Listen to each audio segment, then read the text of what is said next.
Railway line शेजारी झाडाझुडपांच्या आड लपून निर्दयीपणे गोवंशीय जनावरांना कत्तलीसाठी कोंडून ठेवले गेले होते। तहसील पोलिसांच्या सतर्कतेमुळे आणि वेळीच केलेल्या कारवाईमुळे या जनावरांचे प्राण वाचले। नागपूरच्या मोमीनपुरा भागात पोलिसांनी केलेल्या या धाडीच्या प्रकरणाचा गांभीर्याने तपास सुरू असून आरोपींची सखोल चौकशी केली जात आहे। या संदर्भात पोलीस निरीक्षक यांनी माहिती दिली। पुलिस स्टेशन तहसील में कार्यरत बिट मार्शल संजय तिवारी यह जब पेट्रोलिंग कर रहे थे तब उन्हें बातमी मिली कि डोभी इलाके में मोमिनपुरा डोभी इलाके में दमदार दरगाह के पास में कत्ल के लिए गोवंश के जानवर बांधे गए हैं।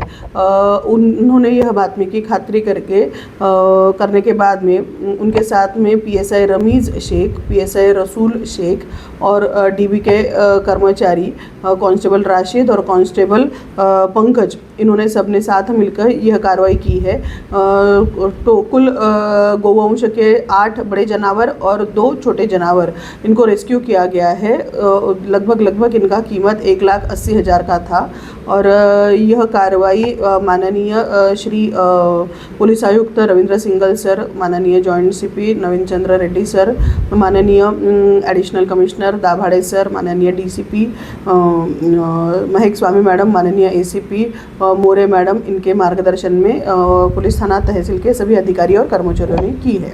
ही घटना केवळ कायद्याचा भंग नाही तर माणुसकीलाही काळीमा फासणारी आहे।